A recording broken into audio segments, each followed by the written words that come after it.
주시는 하나님의 말씀은 마가복음 12장 38절에서 44절까지입니다. 예수께서 가르치실 때에 이르시되 긴 옷을 입고 다니는 것과 시장에서 문안받는 것과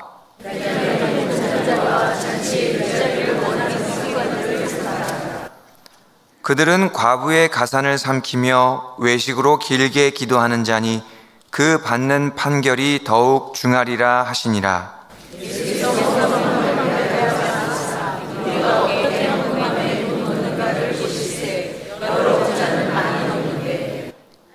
한 가난한 과부는 와서 2렙돈 곧 한 고드란트를 넣는지라.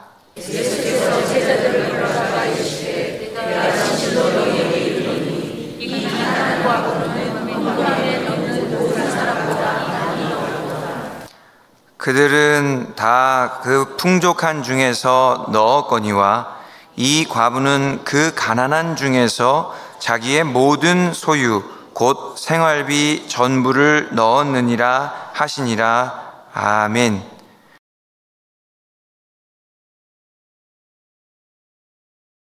일반적으로 위선을 다음과 같이 정의합니다. 공적으로는 선행을 베푸는 척합니다. 그런데 뒤로는 악행을 행합니다. 그리고 속으로는 나쁜 뜻을 품는 사람, 이런 자를 위선자라고 말합니다. 전형적으로 좋아 보이는 사람 같지만 할 일은 다 하면서 겉모술수에 능한 사람을 말하기도 합니다.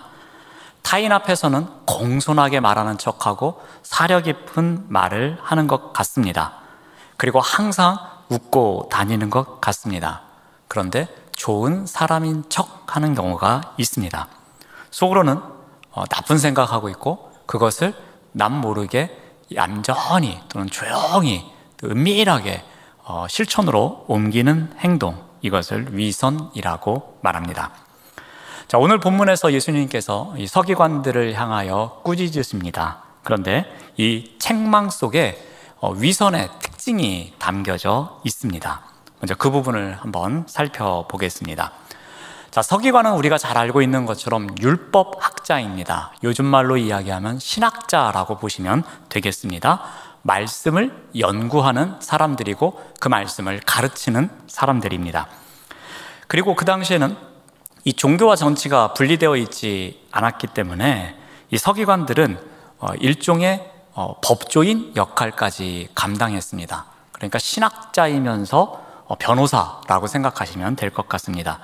그러므로 사회적인 신분이 꽤 높았던 사람들입니다. 조금 가난하게 살긴 했지만 사회적 신분은 높아서 우리 집안에서 서기관이 나온다 그러면 가문의 영광이라고 할 정도로 굉장히 좋아하는 그러한 직분이었습니다. 근데 이 사람들이 위선을 갖고 살아갈 정도의 특징이 몇 가지 있었습니다. 예수님의 책망 가운데서 한 3가지 정도가 보여지고 있는데요. 먼저 서기관들은 과시욕이 있었습니다. 그러니까 위선을 일삼고 살아가는 사람들이 갖고 있는 특징 가운데 하나가 바로 이 과시욕입니다. 우리 38절 말씀을 다시 봅니다. 예수께서 가르치실 때에 이르시되 긴 옷을 입고 다니는 것과 시장에서 문안 받는 것과. 자, 서기관들은 긴 옷을 입고 다닌다고 설명합니다.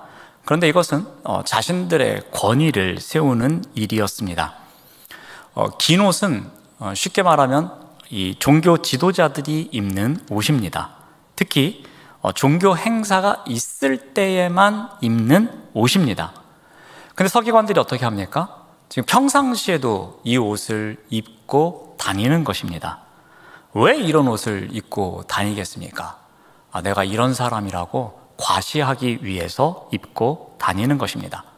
일반 사람들과 나는 달라. 나는 말씀을 연구하는 사람이고 또 법조계 일도 일하는 사람이야 라면서 그것을 과시하기 위해서 긴 옷, 종교 행사를 행사할 때만 입는 옷을 평상시에도 입고 다니는 것입니다. 그들은 마치 자신들의 경건함을 보여주듯이 과시하듯이 이런 옷을 입고 다닙니다. 자, 그래서 그들이 어떻게 하냐면요, 사람들이 많이 다니는 시장에서 인사하는 것을 좋아합니다. 사람들과 다른 복장입니다. 시장에 오는 사람들은 아무래도 무엇인가를 사러 오기 위해서 조금 간편한 복장을 입고 오는데, 이 서기관들은 시장에 가면서 긴 옷을 입고 가면서 이 사람 저 사람 부르면서 인사를 건네는 것이었습니다. 마치 하나님께 제사를 드릴 때나 그리고 회당에서 예배를 드릴 때 있는 그 복장을 하고서 시장, 그 광장, 한복판에 가서 서 있기도 하는 것이었습니다.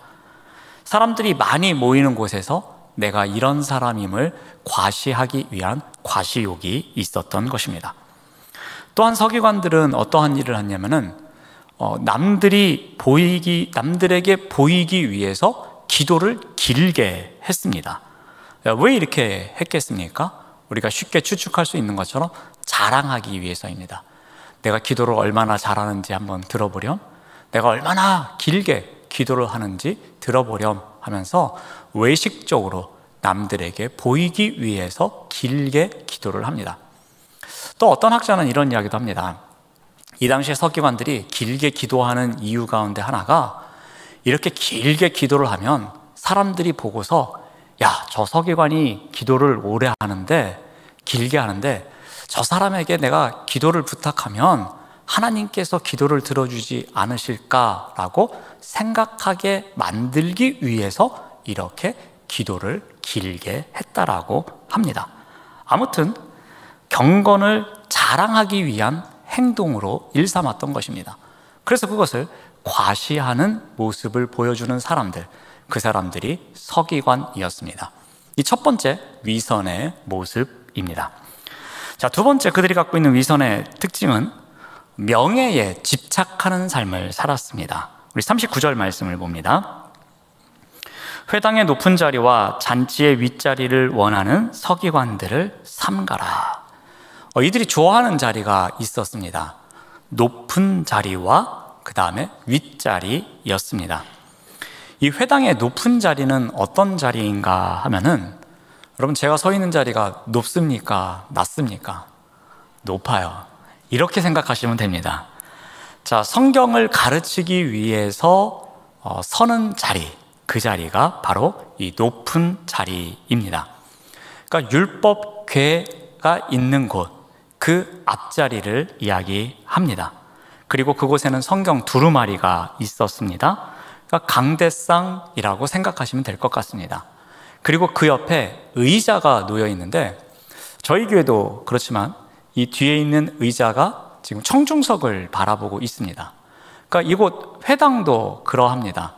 이 의자에 앉으면 청중을 바라볼 수 있는 겁니다. 반면에 청중들은 어떠합니까? 저 높은 곳에 있는 의자에 앉은 서기관을 바라볼 수 있는 것입니다. 그러니까 회중 전체를 볼 수 있지만 회중 전체가 그 서기관을 볼 수도 있는 것입니다. 그러므로 그렇게 높은 곳에 있는 그러한 의자를 좋아했던 것입니다. 그런데 원래 이 의자는 용도가 있습니다. 여러분, 여기 뒤에 있는 의자의 용도가 무엇입니까? 예배와 관련된 사람들이 와서 앉지요. 설교자가 앉고, 예배 인도자가 앉고, 또는 기도자가 앉고, 또는 말씀 봉독자가 앉습니다.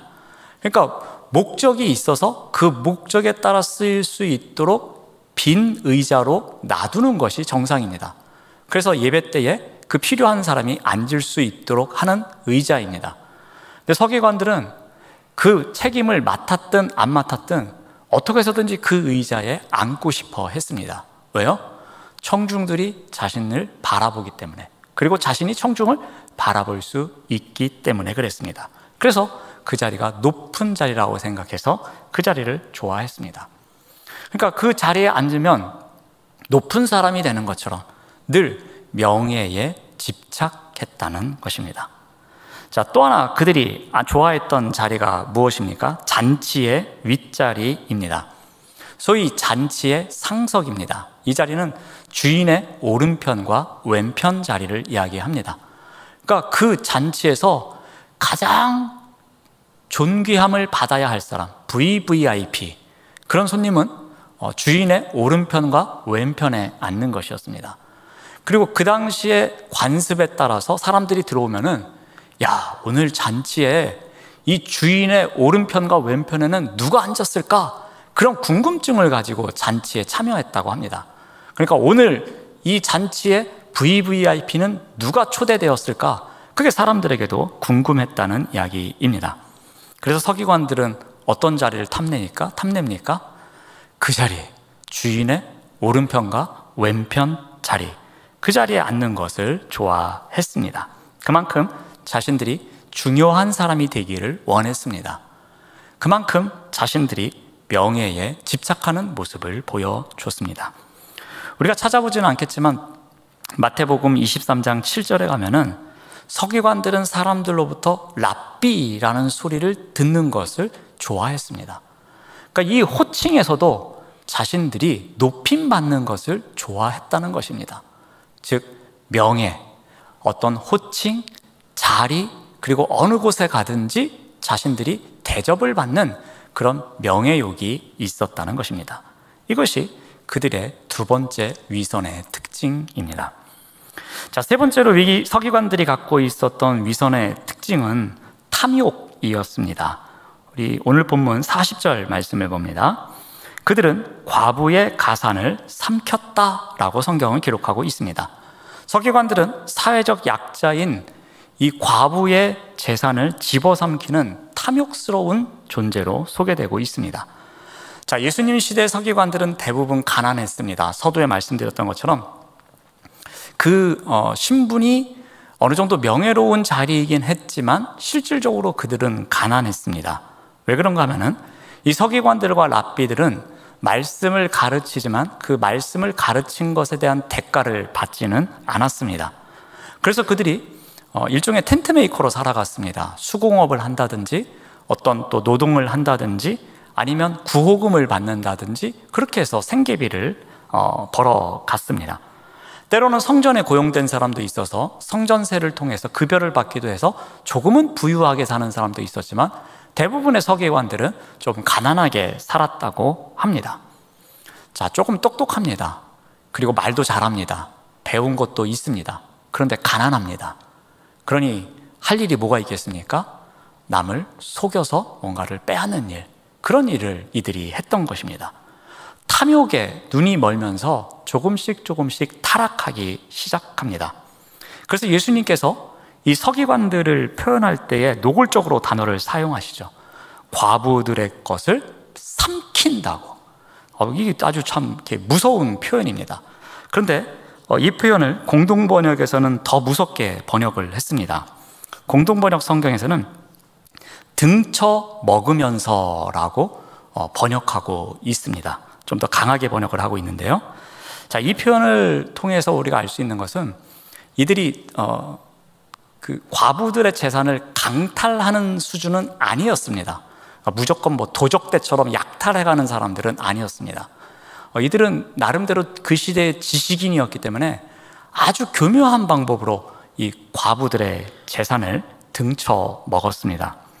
자, 제가 서두에서 말씀드렸듯이 이들이 변호사 역할을 감당했다고 했습니다. 예를 들어서 과부가 죽은 남편의 재산 문제로 상담을 하러 옵니다. 그러면 내가 이 문제 해결해 주겠다고 하면서 요즘 말로 수임료를 엄청나게 받은 것입니다.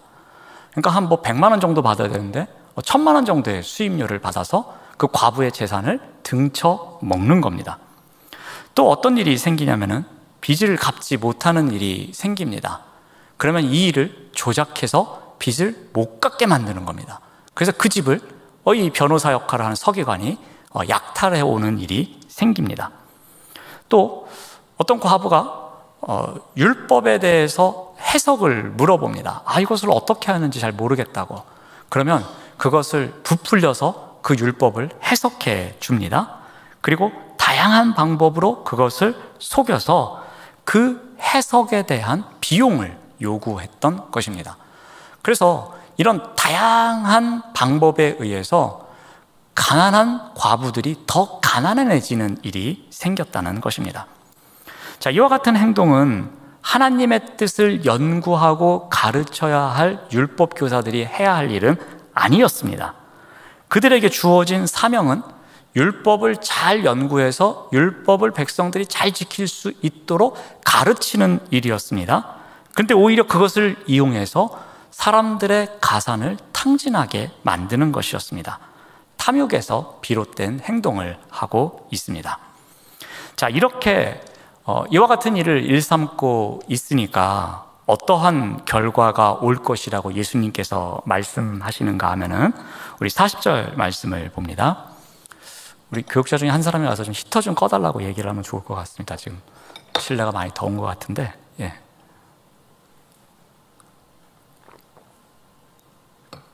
자, 40절 말씀을 다시 보겠습니다.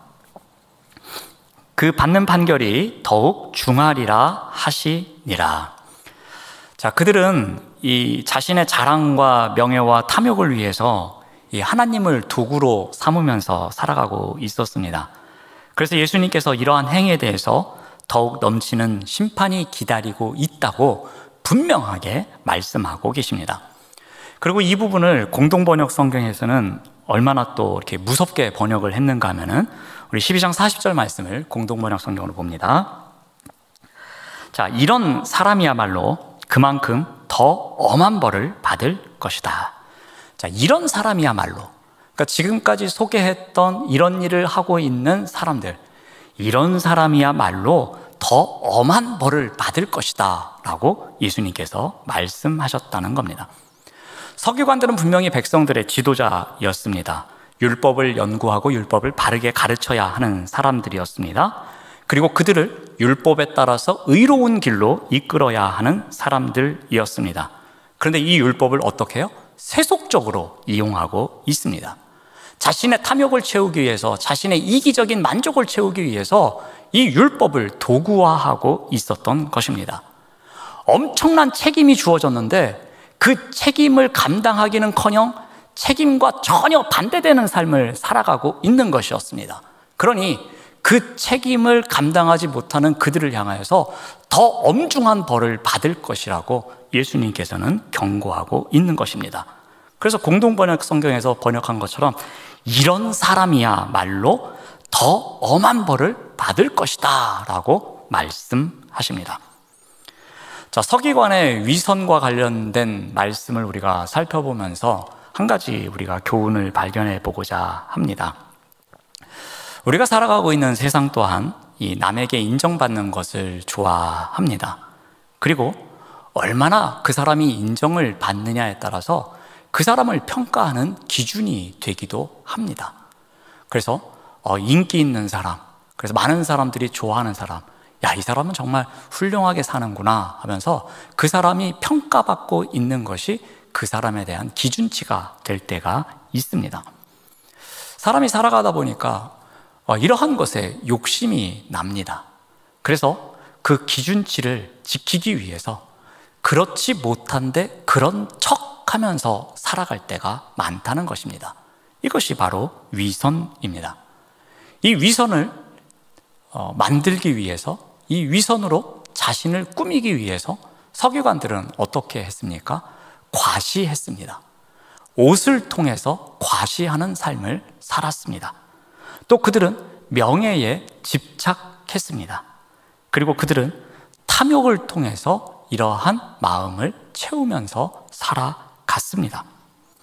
그러나 이와 같은 서기관들의 삶, 서기관들처럼 살아가는 삶, 즉 위선이 있는 삶을 살아가는 것은 하나님의 관점에서 보면은 결코 좋은 것은 아닙니다. 그래서 예수님께서는 엄한 벌을 받을 것이라고 강력하게 경고하고 계십니다. 여러분, 왜 예수님께서 이렇게 엄한 벌을 받을 것이라고 경고하셨겠습니까? 왜 이것이 엄한 벌을 받고 있는 삶이겠습니까? 매사에 인정받고 싶은 욕구가 지나쳐서 이 자기를 기준으로 놓고 살아가는 사람, 그 사람은 절대로 이 평화나 안식을 누릴 수가 없습니다. 여러분, 예를 들어서 우리가 이렇게 인정받는 것을 너무 좋아해서 그 인정을 위해서 위선 덩어리가 가득한 삶을 살아가고 있다고 한번 가정해 보십시오. 그래서 말끝마다 과시하고 행동마다 인정받기를 좋아하고 그리고 명예에 늘 집착하고 그리고 뭐든지 내 것으로 만들려고 탐욕이 가득한 삶을 살아간다면 과연 그 삶이 평화롭겠습니까? 그 삶에 참된 안식이 있겠습니까? 말에는 늘 위선이 섞여 있고 행동에도 늘 위선이 듬뿍 담겨져 있는데 그 사람 마음에 샬롬이 있겠습니까? 그렇지 않습니다. 이런 사람은 자신을 대접해주지 않는 곳에 가면은 늘 대접받으려고 안간힘을 씁니다. 그리고 자신을 대접해주는 곳에 가면은 이 대접해주는 것을 놓치지 않기 위해서 안간힘을 씁니다. 그러니까 이렇게 서기관들처럼 위선이 가득한 삶을 살아가기 위해서는 늘 안간힘 쓰는 삶이 있어야 한다는 것입니다. 어찌 보면 이게 하나님께서 주시는 엄한 벌일 수도 있습니다. 이 현세에서 받는 벌일 수도 있습니다. 그렇게 살아가고자 위선 덩어리로 살아가니 그 삶 속에 평화나 안식이 없다는 것입니다. 늘 죽을 때까지 그러한 일에 신경 쓰며 살아가야 하니 얼마나 피곤하겠습니까? 얼마나 평안이 없는 삶을 살아가겠습니까? 그러므로 우리가 이런 위선의 삶, 오늘 짧은 말씀이지만 이 서기관들을 향한 징계의 말씀을 징계의 말씀을 통해서 이 위선의 삶이 우리에게 어떻게 보면은 엄중한 벌처럼 평안과 또 그 안식이 없는 삶이 되겠구나라는 생각을 가져보면 좋을 것 같습니다. 자, 이제 두 번째 주제로 넘어가겠습니다. 한 여인의 이야기를 통해서 헌신과 관련된 말씀을 하십니다. 우리 마가복음 12장 41절 말씀을 먼저 봅니다. 예수께서 헌금함을 대하여 앉으사 무리가 어떻게 헌금함에 돈 넣는가를 보실세 여러 부자는 많이 넣는데. 여러분, 이 말씀을 보면서 조금 이상한 부분이 있지 않습니까? 저는 첫 구절이 조금 의아해합니다. 예수께서 헌금함을 대하여 앉으사 무리가 어떻게 헌금함에 돈 넣는가를 보셨다고 합니다. 우리가 알고 있는 예수님과 조금 다르지 않습니까? 그 예수님 뭐가 아쉬워가지고 그 성전의 헌금함 앞에 딱 앉으셔가지고 누가 얼마나 내나 보자 하고 이렇게 보셨다는 이야기입니다. 과연 예수님께서 왜 이렇게 하셨을까라는 겁니다. 그것은 그 뒤에 뭔가 이 헌금을 드리는 행위, 이것을 통해서 뭔가 가르치시고자 하는 의도가 있음을 우리가 알 수 있습니다.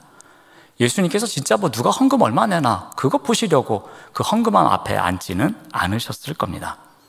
자, 이 헌금함은 어떠한 헌금함인가 하면은 성전 안에 이방인들이 있습니다. 그리고 그 뜰을 더 들어가면 여인의 뜰이 있습니다. 이 여인의 뜰을 주변에 이 3면에 이 벽이 있고 그 벽에 13개의 헌금함이 있다고 합니다. 자, 그런데 이 헌금함은 나팔이라는 별명이 있었습니다. 이게 왜 그런가 하면은 헌금함이 있으면 그 위에 나팔관 같은 이렇게 그런 관이 위로 올라와 있는 것입니다. 그래서 그 입구에다가 헌금을 내면 이 관을 따라서 소리를 내면서 헌금함으로 떨어지게 만든 것이었습니다. 자, 그런데 당시에는 지폐가 없었습니다. 동전만 있었습니다. 근데 돈의 가치가 큰 동전은 아무래도 무거웠을 것입니다. 우리네 500원짜리가 크지 않습니까? 그 100원짜리나 10원짜리는 작지 않습니까? 그 당시도 좀 가치가 나가는 화폐는 컸을 것이고 가치가 좀 떨어지는 화폐는 조금 작았을 것입니다. 그러므로 이 헌금함에 있는 위에 나팔 모양의 이 관을 지나갈 때 소리가 달랐다는 것입니다. 이 헌금함에 돈을 넣을 때에 그 소리가 다르기 때문에 그 헌금함 주변에 있으면 이 사람이 얼마짜리 동전을 넣었구나 라고 알 수 있었다는 겁니다. 자, 또한 41절에 나오는 헌금함에 돈 넣는가라 해서 이 넣다라는 것을 직역하면 던지다로 바꿀 수 있습니다. 그러니까 이들이 헌금함에 조용히 가서 두 손으로 얌전히 내려놓는 것이 아니라 소리가 잘 들리게끔 그 동전을 던졌다는 의미입니다. 그러니까 무거운 동전을 많이 던졌으니 그 주변에서 소리가 얼마나 요란하게 들렸겠습니까? 그러므로 이 제사장들과 헌금함 주변에 있는 사람들은 이 헌금함에 들어가는 소리만 들어도 야, 이 사람이 부자구나, 그래서 헌금을 참 많이 하는구나, 그렇게 알 수 있었다는 것입니다. 그러니까 예수님께서 이 헌금함 맞은편에 앉으신 이유도 바로 여기에 있었던 것 같습니다. 예수님은 헌금함을 마주하고 앉으셔서 사람들이 어떻게 헌금을 하는지, 여러 부자들이 어떻게 헌금을 하는지 그 상황을 지켜보고 계셨던 것입니다. 아마도 묵직하고 또 소리가 요란하게 나는 동전이 계속해서 떨어지는 소리를 들으셨을 겁니다. 그리고 이 소리를 들은 다른 사람들이 또 웅성웅성하는 소리까지도 아마 들으셨을 것입니다. 자, 이러한 상황 가운데서 한 과부가 등장합니다. 성경은 42절에서 이렇게 기록하고 있습니다. 한 가난한 과부는 와서 두 렙돈 곧 한 고들란트를 넣는지라 라고 소개하고 있습니다. 이 두 렙돈은 헬라의 화폐 단위인데 가장 작은 단위입니다. 요즘 우리 동전 10원짜리 가장 작은 동전이라고 보시면 될 것 같습니다. 그런데 그 렙돈 2개를 이렇게 헌금으로 드린 것입니다. 그리고 이 두 렙돈은 그 당시에 참새를 한 마리도 못 샀습니다. 반마리만 살 수 있을 정도의 최소의 화폐였습니다. 자, 이것은 한 과부가 얼마의 헌금을 했는지 액수가 드러날 수 있는 상황입니다. 아주 허름하게 가난하게 보이는 한 여인이 와서 동전을, 그것도 소리가 별로 요란하지 않은 동전 2개만 넣고 간 것입니다. 아마도 이 여인은 주변의 사람들을 의식했을지도 모릅니다. 그리고 내가 이 정도 헌금을 하면 사람들이 알 텐데, 이거 정말 참 창피한데, 그런 위축되는 마음이 있었을 것입니다. 그리고 동전 떨어지는 소리를 사람들이 들으면 어떻게 할까 매우 조심스러워하면서 아마도 조심스럽게 그 동전을 던져 넣었을 것입니다. 자, 그런데 적은 액수의 돈을 헌금함에 던지는 가난한 한 과부에 대해서 예수님께서는 어떻게 말씀하십니까? 우리 43절 말씀을 봅니다. 예수께서 제자들을 불러다가 이르시되 내가 진실로 너희에게 이르노니 이 가난한 과부는 헌금함에 넣는 모든 사람보다 많이 넣었도다 라고 말씀하십니다. 사람들이 보기에는 진짜 별 볼품없는 액수입니다. 동전 소리도 거의 들리지도 않았을 것입니다. 그런데 부자가 헌금할 때 쏟아진 그 동전 소리와 전혀 소리가 다른 이 헌금을 주님께서는 뭐라고 말씀하시냐면 모든 사람들보다 많다라고 말씀하십니다. 앞에 나오는 내용처럼 예수님께서 헌금함에 앞에 앉으셨습니다. 그리고 많은 부자들이 와서 계속해서 그 동전이 떨어지는 소리를 들으셨습니다. 그러니까 동전을 아마도 수백 개 정도 그 헌금함에 들어가지 않았을까 생각해 봅니다. 그런데 그 수백 개와 이 가난한 과부가 드린 2개의 동전과 똑같다는 겁니다. 오히려 동전 2개가 더 많은 것이라고 예수님께서는 말씀하십니다. 그러면서 그 이유를 44절에서 이렇게 말씀하십니다. 그들은 다 그 풍족한 중에서 넣었거니와 이 과부는 그 가난한 중에서 자기의 모든 소유 곧 생활비 전부를 넣었느니라 라고 말씀하십니다. 이 가난한 과부는 그 가난한 중에서도 자기 모든 소유, 생활비 전부를 드렸다고 합니다. 예수님은 헌금의 액수가 거기에 담긴 믿음과 헌금의 액수보다 그 헌금에 담긴 믿음과 정성, 그 헌신을 더 귀하게 보셨던 것입니다. 이때까지 헌금함에 얼마나 많은 사람들의 헌금이 들어갔겠습니까? 많은 부자들의 그 많은 헌금까지 해서는 엄청난 양이었을 겁니다. 그런데 그들보다 이 동전 2개가 더 큰 돈이라고 말씀하시는 것은 그 액수를 말씀하시는 것이 아니라 그 마음이 중요함을 강조하고 있는 것입니다. 한 가난한 과부가 드린 이 헌금, 가난한 가운데 드려진 하나님을 향한 그녀의 사랑과 헌신의 의미가 담겨져 있었던 것입니다. 어떤 지위와 명예, 이런 외형적인 것에 연연하고 있는 서기관들과는 다른 모습입니다.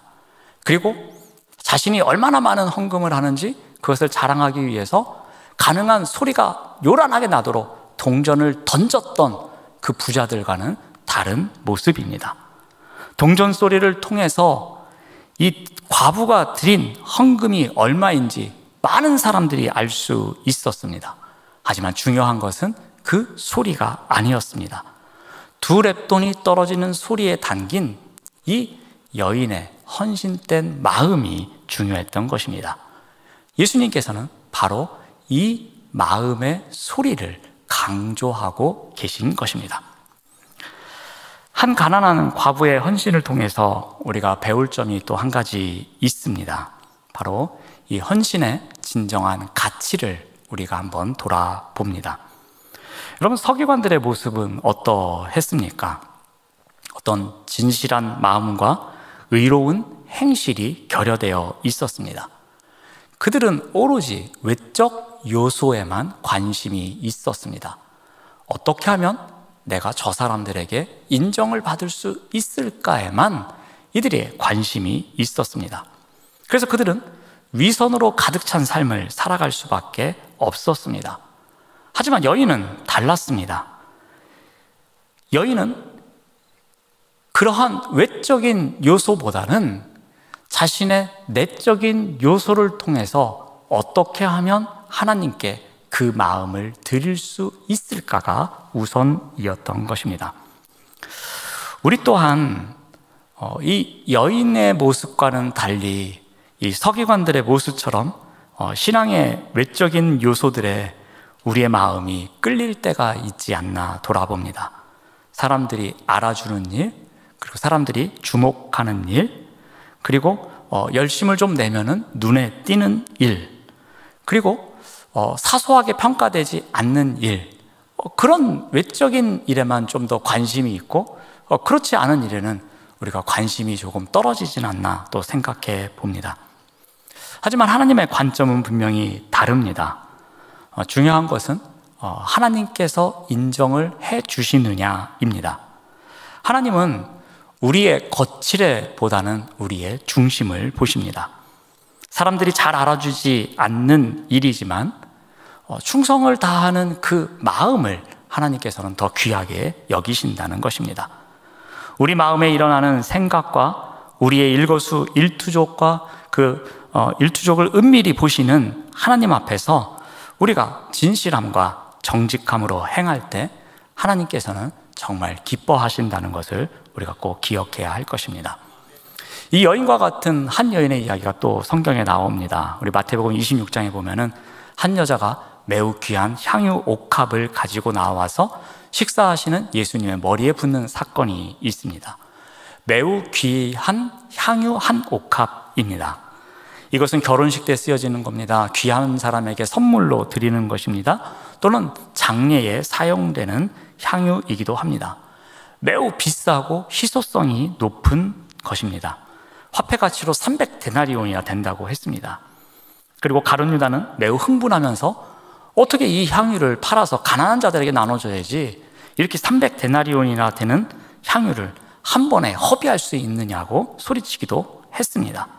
그만큼 매우 비싼 향유이며 이 여인이 감당할 수 없는 향유였습니다.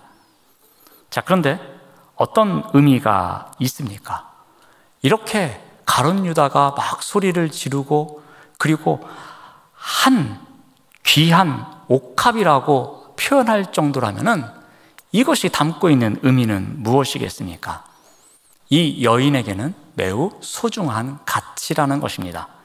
이 여인에게는 세상의 어떤 것과도 바꿀 수 없는 가장 소중한 것이라는 겁니다. 그런데 이것을 전부 드리는 헌신의 자리로 나아갑니다. 도저히 감당할 수 없는 금액이지만 헌신의 자리에서 과감하게 드린 것입니다. 이 여인이 거칠애를 위해서 이것을 드렸습니까? 예수님께 이 향유를 다 깨어서 이렇게 한 번에 드림으로써 자신이 엄청난 지위를 얻을 수 있고, 그리고 이것으로 인해서 많은 사람들이 박수갈채를 보내주고, 야, 이 여인 정말 대단하다, 누구기에 이런 일을 하는 거야 하면서 많은 사람들이 찬사를 보내고 박수갈채를 보내는 일이었습니까? 절대로 이 여인이 거칠애적으로 무엇인가를 얻을 수 있는 것은 아무것도 없었습니다. 오히려 많은 사람들의 손가락질을 받으면서 비난을 받는 행위였습니다. 하지만 여인은 자신의 순전한 마음을 들인 헌신이었습니다. 비록 향유라는 도구를 통해서 드렸지만 그 향유에 담겨진 그 여인의 순전한 마음, 그 헌신의 마음이 있다는 것이었습니다. 거칠애를 위한 위선이 아니었습니다. 순전한 마음을 들인 헌신의 삶이었습니다. 우리가 오늘의 이야기를 통해서 바로 이것을 배울 수 있는 것입니다. 오늘 본문에 대립되는 두 이야기가 나옵니다. 한쪽은 자기 중심성이 강한 서기관들의 이야기입니다. 이들은 인정 욕구가 강했습니다. 그러다 보니까 위선을 일삼으며 살아갑니다. 이 위선으로 자기 욕심을 채우는 사람들이었습니다. 그러다 보니 거칠애에만 관심이 있었습니다. 다른 한쪽은 헌신의 의미를 알게 합니다. 한 가난한 과부의 이야기였습니다. 그녀의 헌신은 거칠애가 아니었습니다. 마음이라는 헌신을 드리는 상황이었습니다. 자, 사순절이 오늘부터 시작됩니다. 지난 주일에 말씀드렸듯이 우리 사순절의 동행을 오늘부터 시작합니다. 사순절의 동행을 통해서 이 사순절의 시간을 의미 있게 보냈으면 합니다. 우리 세 가지였습니다. 말씀과 예배 훈련, 그 두 가지는 의무적으로 주어지는 거였고, 우리 신앙 습관이 있었습니다. 한번 오늘 또 설교를 들으시면서 그거 있었지 생각하시는 분들, 내가 이 사순절의 신앙 습관을 무엇을 할까 하고 고민하시는 분들은 한번 내가 삶 속에서 버릴 위선이 무엇이 있을까, 반면에 내가 삶 속에서 헌신할 것이 무엇이 있을까 한번 고민하는 가운데 그것을 사순절 기간 동안에 한번 실천해 보시면 좋지 않을까 생각해 봅니다. 가장 중요한 것은 거칠애를 위해서 하면 안 됩니다. 우리의 순전한 마음을 주님께 드리는 헌신의 자리임을 꼭 기억하시면서 그러한 헌신이 있는 또 사순절의 시간을 보내시는 우리 모두가 되시기를 바랍니다. 네, 기도하겠습니다. 하나님 감사합니다.